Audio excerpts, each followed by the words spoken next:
मैं एम नफीस रशीद, आप देख रहे हैं भारत न्यूज। आपको बताता चलूं, मैं मौजूद हूं मंडी धनौरा में। गांव-गांव जा रहा हूं, शहर भी जा रहा हूं और कोशिश करता रहता हूं मिलने की। मुझे एक पोस्टर मिला ये महासम्मेलन के नाम पर, बहुजन समाज भाईचारा। ये मेरठ में एक प्रोग्राम होने वाला है चंद्रशेखर आज़ाद का। तो सोचा कि भाई जिलाध्यक्ष से भी बात की जाए और यहाँ के जो कार्यकर्ता हैं आज़ाद समाज पार्टी के, उनसे भी बात की जाए। तो देख रहे हैं कि सबके सब आप कार्यकर्ता, मजबूत वाले कार्यकर्ता मुझे दिखाई दे रहे हैं। सर, क्या नाम है आपका? पुष्पेंद्र कुमार राणा। आप तो जिलाध्यक्ष हैं सर? जिलाध्यक्ष हैं जी, आज़ाद समाज पार्टी काशीराम। कैसा माहौल है आपके क्षेत्र में आपकी पार्टी का?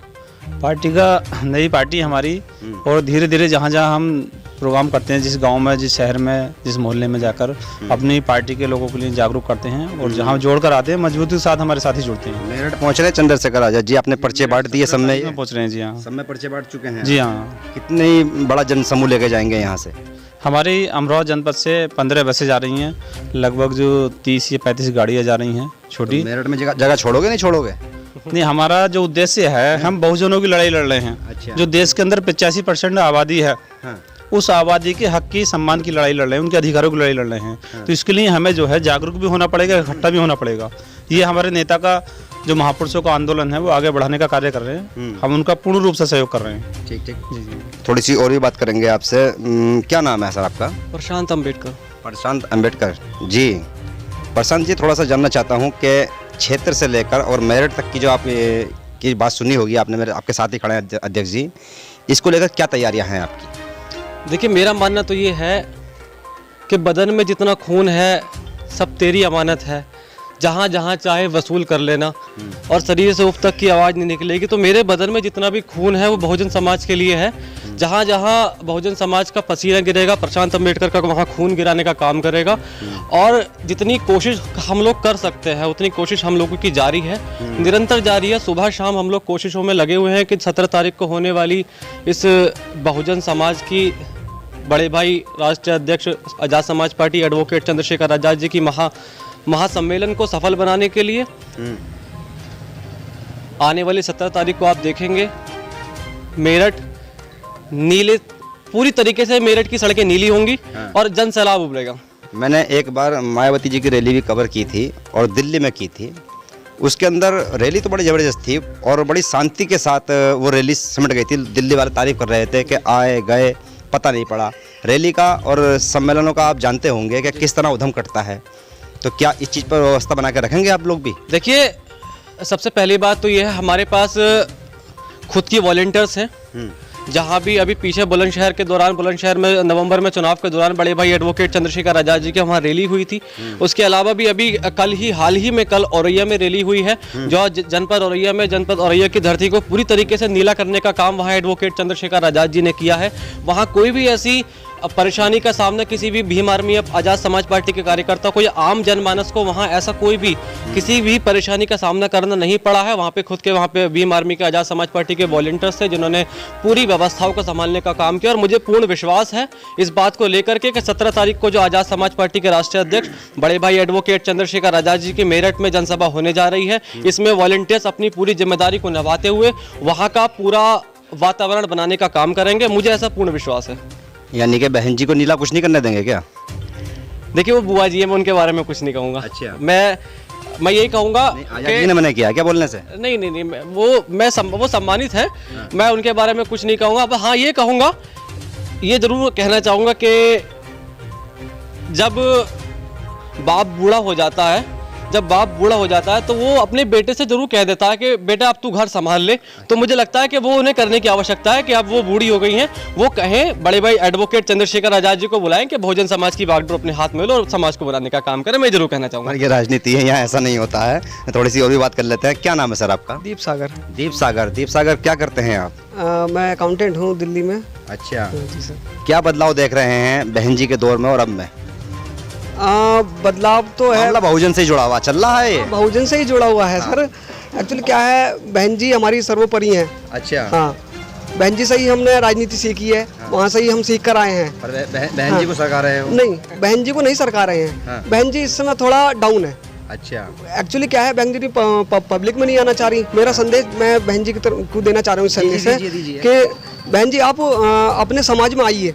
अच्छा। आपका समाज आपको मतलब इंतजार कर रहा है। हाँ। आप जब से सत्ता से गई हैं उसके बाद से आप हमारे समाज में नहीं आई हैं। अच्छा। इस बहुजन समाज को नहीं देखा आकर। तो कैसे आए मीडिया से वो अपनी कवरेज देती हैं, ठीक ठीक है ना, सब देखते हैं। हमारा समाज पूरा उनकी एक एक कवरेज को देखता। हाँ। लेकिन बहन जी जो हमारा समाज है, बहुजन समाज है, बहुजन समाज चाहता है कि बहन जी जैसे दूसरे नेता, दूसरे दलों के नेता अपने समाज में और पब्लिक में जाके अपने लोगों की दुख दर्द या उनकी परेशानियां जो भी समझते हैं, सुनते हैं, वो बहन जी आए, उन्हें देखें और उन्हें सुने। तो पब्लिक ये सोच रही है, हमारा समाज ये सोच रहा है कि बहन जी हमसे दूर जा रही हैं, इसलिए समाज थोड़ा दूर हट रहा है। ऐसा नहीं है कि समाज उनके दिलों से दिल मिलाए बैठा है और इंतजार कर रहा है। मैं भी चुनावी यात्रा कर रहा हूँ आपके उत्तर प्रदेश में, जानने की कोशिश कर रहा हूँ थोड़ा थोड़ा कि भाई वोटरों का मिजाज क्या है, आपकी पार्टी का मिजाज को भी लेकर मैं थोड़ी सी बात अपने दर्शकों को पहले बता चुका हूँ और अब भी बता रहा हूँ। मुझको मेहनत कम नज़र आ रही है आपकी पार्टी की अमरोहा के अंदर। आज़ाद समाज पार्टी की? जी सर, आज़ाद समाज पार्टी के कार्यकर्ताओं से बात कर रहा हूँ। ऐसा कुछ नहीं है सर, आज़ाद समाज पार्टी बहुत ही लगन से काम कर रही है। एक्चुअली क्या है, अभी थोड़ा स्टार्टिंग है। हाँ। इसलिए आपको ऐसा लग रहा है कि हम थोड़ा कम काम कर रहे हैं। पर उस्ताद जी पहले तो बहुत सारी पार्टियां जो है ना मैदान में उतर चुकी हैं, बहुत कुछ कर रही हैं, दावत भी कर रही हैं, नारे भी लगा रही हैं। देखो दावत नारे ये तो सभी करते हैं, है ना, लेकिन जो मिशन का काम इस समय आज़ाद समाज पार्टी लेकर चल रही है वो कोई पार्टी नहीं कर रही। इस समय बहुजन समाज पार्टी भी बहुत ही बिल्कुल शांत बैठी हुई है मिशन को लेकर। मैं ये नहीं कह रहा मिशन बहुजन समाज पार्टी ने नहीं किया, मिशन बहुत किया है, मिशन उसी ने सिखाया हमें करना। लेकिन आज़ाद समाज जो काम इस समय आज़ाद समाज पार्टी कर रही है ना मिशन को लेकर, वो इस जिले में सबसे ज़्यादा है, इसके अलावा कोई नहीं कर रही। चलिए और भी बात कर लेते हैं। क्या नाम है सर आपका? मेरा नाम है विपिन आज़ाद। विपिन जी, बुजुर्ग तो है ही नहीं आपकी पार्टी के अंदर, सब युवा है आपकी तरह? ऐसा नहीं है, ऐसा नहीं है, बुजुर्ग बहुत है। अच्छा। क्या रहेगा, बहुजन समाज को जोड़ पाएंगे आप पूरी तरह से?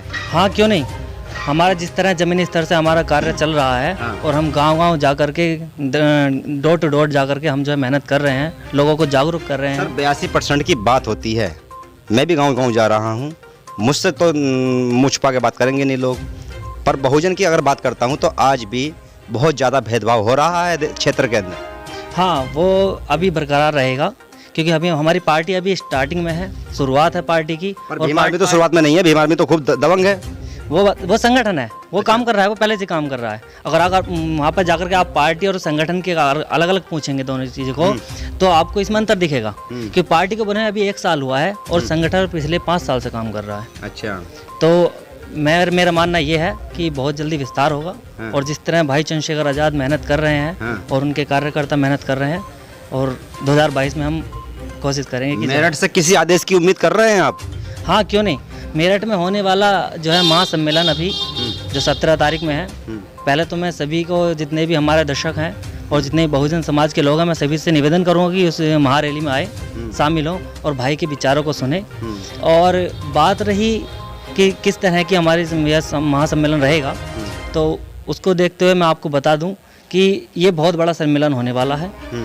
अभी 2 दिन पहले हमारा औरैया में था, आपने शायद देखा हो, उसमें बहुत तरह के लोग आए और बहुत भीड़ रही, उससे ज़्यादा भीड़ यहाँ पर रहेगी और पूरा मेरठ नीला हो जाएगा। जिस तरह से मैं देख रहा हूँ कि भाई ये पर्चे बटे हैं बहुत तादाद में और आप तो यहीं के निवासी हैं, कितने लोगों ने पर्चे बांटे होंगे? ये हमारी पूरी टीम, जिले की टीम लगी हुई है और जो भैया के अंदर जो भैया में जिज्ञासा रखते हैं, चंद्रशेखर आज़ाद एक उभरता चेहरा है और युवा चंद्रशेखर आज़ाद को काफ़ी पसंद कर रहे हैं क्योंकि युवाओं में आपने एक चीज़ सुनी होगी कि जिस ओर जमाना चलता है उस ओर जमानी चलती है। यही है, युवाओं में एक इतनी ताकत है कि युवा किसी भी सरकार को गिरा सकते हैं और किसी भी सरकार को बना सकते हैं। अच्छा। हाँ जी, तो युवा जो चाह रहे हैं। हाँ थोड़ा सा एक सवाल है, जी बोलना चाहता हूँ। जी बोलिए। धर्म की लड़ाई ज़्यादा हैवी होती है, उससे कैसे लड़ेंगे आप? उससे ऐसे लड़ा जाएगा कि देखो हम जो लेकर चलते हैं वो बहुजन हिताय बहुजन सिखाए का नारा दिया है हमारे महापुरुषों ने, हम उस पर कार्य करते हैं। जो धर्म की राजनीति तो आरएसएस और बीजेपी वाले कर रहे हैं, वो तो लोगों में फूट डालने का भावना पैदा कर रहे हैं, मगर जो भीम आर्मी है वो आपसी भाईचारा बनाने के लिए कायम है और आपसी भाईचारा बनागी। नहीं, आपसी भाईचारा भी तो धर्म से पैदा होता है, वो भी तो ये कह रहे हैं। देखो वो जो बीजेपी के लोग हैं वो समाज को तोड़ना चाहते हैं, मगर हम उनको एकजुट करना चाहते हैं और हम करेंगे और करते रहेंगे। पर फिर भी मैं देख रहा हूँ क्या कम से कम कोशिश कर रहे हैं मुसलमान आपकी ओर को आने के लिए? देखो, जो मुस्लिम समाज है वो चंद्रशेखर आज़ाद जी को अपना नेता मान चुका है, क्योंकि जो चंद्रशेखर आज़ाद हैं उन्होंने मुस्लिमों की आवाज़ उठाई है। चाहे आप शाहीन बाग का केस देख लीजिए, चाहे CA NRC देख लीजिए, ऐसे तमाम मुद्दे चंद्रशेखर आज़ाद जी ने मुस्लिम समाज के लिए रखे हैं और रखते रहेंगे, और उनके खिलाफ उनके जो आवाज़ है वो आवाज़ भी उठाते रहेंगे मुस्लिमों के लिए। और पूरे जितने भी समाज है, चंद्रशेखर आज़ाद को एक समाज से जोड़कर मत चलिएगा, जो वो हैं सभी समाज को लेकर के सभी के लिए आवाज़ उठाएंगे चंद्रशेखर आज़ाद। ये तो बात हो गई आंदोलन की और आपके प्रोग्राम की और आपकी पार्टी की, पर जनता के बीच में जो जाएंगे वो किन मुद्दों पर जाएंगे आप? जनता के बीच में जो हम जाएंगे, रोटी कपड़ा और मकान, जो जिसने इतने बीजेपी ने आज तक जनता को छल कर रख दिया है। हम अच्छा स्वास्थ्य देंगे, अच्छी चिकित्सा देंगे, रोजगार देंगे युवाओं को, और ऐसे तमाम मुद्दे हमारे पास हैं कि हम जनता को देंगे, जनता जिससे हमारी तरफ आकर्षित होगी। चलिए देखते हैं जनता कितनी आपके ऊपर प्रभावित होती है। देखो, युवाओं ने ठान लिया है कि हम चंद्रशेखर आज़ाद को 2022 में उत्तर प्रदेश का मुख्यमंत्री बनाकर रहेंगे। थोड़ी सी जिला अध्यक्ष से एक बार और बात करते हैं। अध्यक्ष साहब, हम थोड़ी सी और बात करना चाहते हैं आपसे। महिलाओं को कैसे जोड़ रहे हैं आप लोग?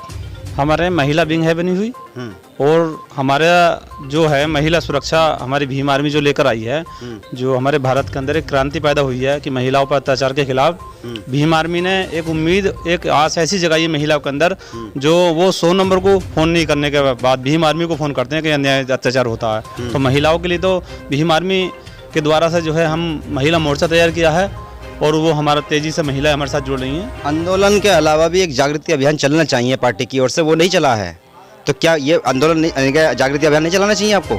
हमारा जागृति अभियान गुप्त रूप से जगह जगह जाकर कैडर चल रहे हैं, गांव-गांव हम जाकर, मोहल्लों में जाकर हम अपना कैडर कर रहे हैं, हमारे साथी कैडर कर रहे हैं। और समझाते हैं जरा दर्शकों को बताइए। हाँ, समझा। हमारा जो उद्देश्य है, हमारे बहुजनों का जो मूवमेंट अधूरा है, जो हमारे महापुरुष उन मूवमेंट को पूरा करते करते अपने जीवन समाप्त कर दिया, वो हमें मूवमेंट अब जो है पूरा होने का समय आ गया है, और हमें जो है हमारे नेता के रूप में भाई चंद्रशेखर आज़ाद जी हमारे बीच आ चुके हैं, और हम जो है उनके नेतृत्व में सब लोग गांव-गांव, शहर-शहर, जिला, प्रदेश, पूरे भारत में जो हम जो है इसमें आगे जागरूकता का जो कार्य कर रहे हैं। हम टीवी के माध्यम से, चैनल के माध्यम से, फेसबुक से, व्हाट्सएप पे, जिस तरह से भी हमें कवर हो रहा है, गाँव में जाकर समझाकर, तरह तरह के मैसेज संदेश करके हम इस जागरूकता को बहुत तेज़ी के साथ ला रहे हैं। और इसका जो परिणाम है आप देख लीजिए, सबसे कम समय में अगर भारत के अंदर कोई आंदोलन शुरू हुआ है, कोई संगठन सामाजिक रूप से जाना जाता है, तो उसका नाम भीम आर्मी है, जो विश्व स्तर पर जाना जाता है। हाँ, ये बात तो हमने भी देखी है सर, और इस बात को लेकर मैं बताता भी चलूँ कि कुछ जगहों पर मैंने भी कवर किया है, ITO हो या शाहीन बाग, जंतर मंतर हो, या ऐसे बहुत सारे इलाके हैं जहाँ पर भीम आर्मी के लोग पहुँचे हैं। जब आवाज़ उठाई है तो ही पुलिस भी जागी है और मीडिया भी वहाँ पहुँची है। तो कुल मिलाकर ये तो सिलसिला मैंने देखा है कि भाई किस तरह से एक आंदोलन के माध्यम से जगाया जाता है, पर बात वो वहीं की वहीं बनी रहेगी कि जब तक घर के स्तर तक कोई भी मिशन नहीं जाएगा, जब तक कामयाबी नहीं मिलेगी। मैं M नफीस रशीद, आप देख रहे थे भारत न्यूज़।